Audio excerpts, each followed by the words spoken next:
Hello students, how are you all? I just hope that you all are good at your places. Now students, since I'm receiving your homework, I can still find that students, they are copying their answers either from the textbook or from Google. That's really disappointing. Kindly pay attention towards the teacher's explanation, okay?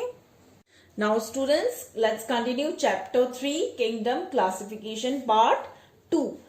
And earlier I told you about invertebrates and vertebrates. Invertebrates are the animals without a backbone, and vertebrates are the animals with a distinct backbone. Okay. Now all phyla from Porifera to Echinodermata, they are grouped together under the category of invertebrates. That is animals without a backbone. And the phylum Chordata represents all such animals which have a backbone, and they are popularly known as vertebrates. Okay, that is animals with a backbone. Now chordata is the most advanced group of animals with a distinct backbone. Okay, and they have a well developed nervous system. Animals of this group, they have well developed nervous system with brain that controls all their body functions. And they have a closed circulatory system with blood flowing in the blood vessels to different organs of the body. Okay. Now, this phylum, it is further divided into following classes. What are the classes? Class Pisces, fish, then class Amphibia, then class Reptilia, then class Aves, and then finally class Mammalia. Okay, so we are going to discuss all these classes one by one. First we'll discuss the class Pisces or fish. Okay, so the organisms of or the animals belonging to this class, they all are fishes. Okay, and they are adapted to aquatic life. That means they live under water, and heart is two-chambered. Now animals of this class, they all have two-chambered heart. Humans have got four-chambered heart, but fishes, they have two-chambered heart. Okay, now respiration through gills. That means they take in air through their gills. They do not have lungs. Then they have streamlined bodies. Streamlined means they have pointed end at both the sides, front and back. Okay. Then they have fins for locomotion. You can see this is a fish, and you can see these are dorsal fin, this is pelvic fin. Okay, and this is pectoral fin. So they have fins to move inside the water. Fins are the locomotory organs for them. With the help of these fins, they can move in water easily.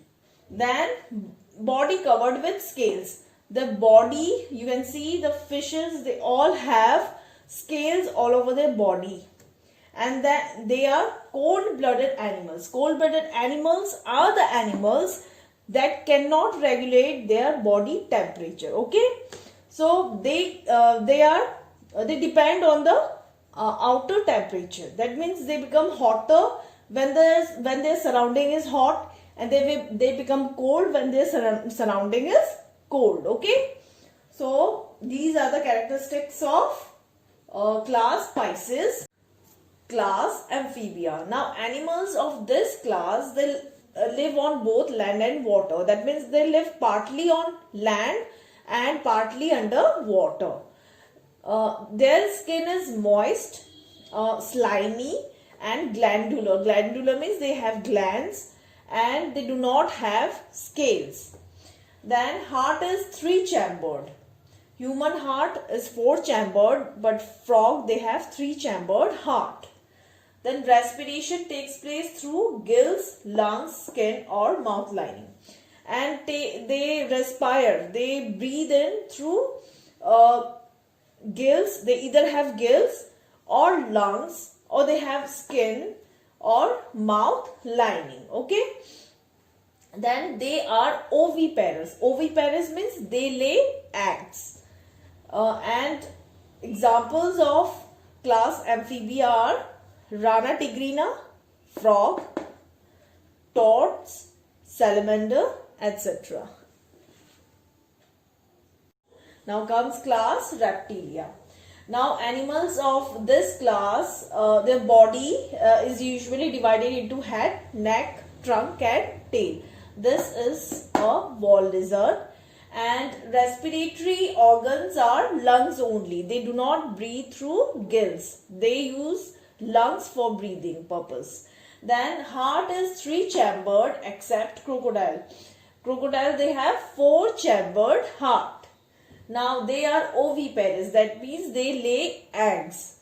Except lizards and snakes, they do not lay eggs.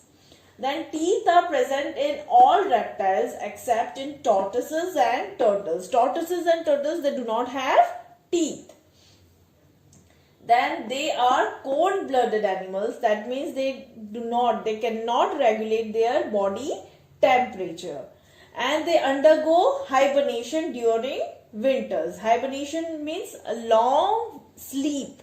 These animals go for a long winter sleep. Then examples of reptilians are lizards, crocodiles, snakes, turtles, chameleon, etc. Now comes class aves. Now the members of this group, they are commonly known as birds. Okay. So they are warm-blooded animals. Warm-blooded animals means animals that can regulate their body temperature regardless their surrounding. And body is divided into head, trunk, neck and tail.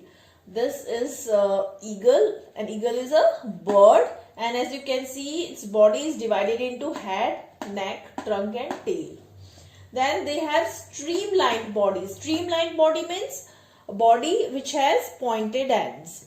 And streamlined body helps animals to move in water and in air. Then the body is covered with feathers. As you can see, all birds, they have feathers in their body and they have wings to fly. But birds, for example, kiwi, ostrich, emu, they cannot fly. They are flightless birds. Penguin also cannot fly. So there are some exceptions in birds. Then narrow jaws form a honeybee. See here, birds, they have beaks that helps them to catch their food and to tear the flesh. Then they are oviparous and the eggs contain large quantity of yolk. Oviparous means they lay eggs and their eggs contain large quantity of yolk. Yolk, you know, the yellow part in the egg is a yolk. Then examples of birds are pigeon, sparrow, crow, peacock, hen, parrot, penguin, kiwi, etc. Now comes class Mammalia. Mammals, they are the most evolved animals of animal kingdom because they have very well developed nervous system. Okay. Now they are warm-blooded animals. Warm-blooded animals means they can regulate their body temperature regardless their surroundings. Then hairs are present on skin. Then they have external means outer ear, nose. Then they have teeth also. Then they are viviparous animals. Viviparous means they do not lay eggs. They give birth to young ones. Then they breathe through a pair of lungs. So their respiratory organ is lungs. Then female produce milk to nourish their babies. Mammals, they are the only group in which females, they produce milk to nourish their babies. So that's why they are also known as milk producing animals. Okay. Now examples are humans, kangaroo, dog, cow, cat, horse, elephant, etc.